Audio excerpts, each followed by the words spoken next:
Hello YouTube land. Today I'm doing a video on Bear Stearns and the collapse of Bear Stearns, and the well, it went bankrupt, and that's a picture of its Bear Stearns' share price. Okay, in about a year time, went from $150 per share to, well, it was around, I don't know, $1 a share. I don't know what it was. See, it's below $15 a share. But the book that I'm using is called House of Cards by William Cohen. This is where I'm getting my information, and it's a bestseller. And let me give you the subtitle of the book. And this is kind of interesting subtitle. The subtitle is A Tale of Hubris and Wretched Excess on Wall Street. And you know, I think Bear Stearns is not just guilty of that. I think most of them are guilty of that.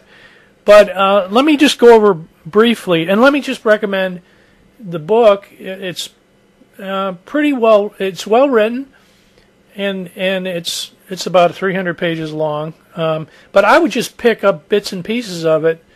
You know, the chapters go over the main characters or the leading actors in Bear Stearns, on the executives, and the events around the collapse. It describes the whole collapse from the beginning to the end.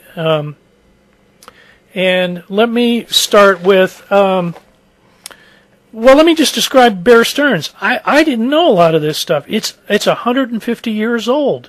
It was a 150-year-old investment bank. It was the fifth largest investment bank in the United States. And in the book, he describes, the author, Cohen, describes the collapse as beginning in March 5th, he pinpoints it, March 5th, when a hedge fund,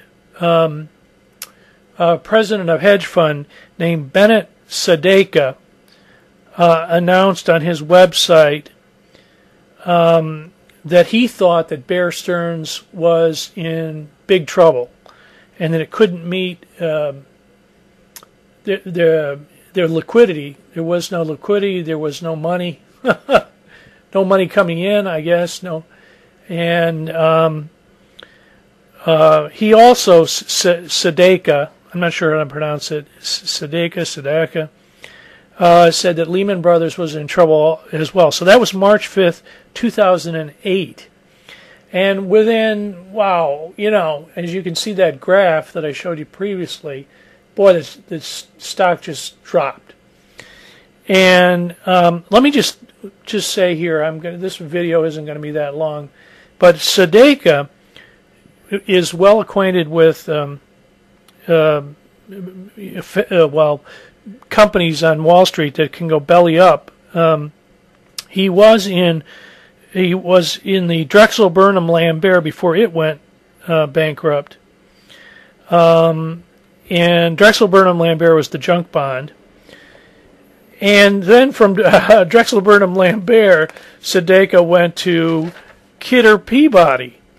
By the way, Kidder Peabody is a 130-year-old company. That went belly up. So Bear Stearns was involved in the mortgage real estate, or what do you call it, mortgage-backed securities and all these fancy derivative or fancy financial instruments. And but let me just I tried to pinpoint as well the wretched excess, and I'm frankly the book is a little bit doesn't really have a good chapter on on the downfall of this, or the things that made the downfall sort of inevitable or likely. But let me just read to you the compensation, because I've been banging this drum.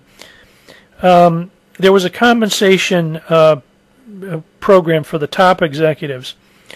One of the top executives got 800 million shares of common stock in Bear Stearns.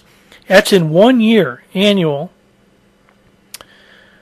And then he got another 3.5 million shares as a kind of bonus, so that his total compensation in 1 year was $31 million. Let me see, what year was that? That was 2002. So there was a struggle. Well, there was all kinds of fighting, bickering about who got most money and who was going to be the next president of the company, and what were the compensations and the bonuses. All kinds of bickering about that, egos involved with that. But and there's one other interesting thing that I can recommend on the book is that Meredith Whitney, the analyst who predicted, was it Citi? She predicted that Citigroup would go down. I believe it was Citigroup. Yeah, Meredith Whitney. She's an analyst, and then there's a quote from Paul Volcker saying that there's problems with the liquidity, liquidity, and actually Meredith Whitney said that there's too much home mortgage, too much money being thrown at mortgages, and that the people aren't really qualified for the mortgages, etc. So let me recommend this book, and I can annotate, but I just thought the title was House of Cards, A Tale of Hubris and Wretched Excess on Wall Street. And it's a bestseller now. William Cohen, about the fall of Bear Stearns. Adios.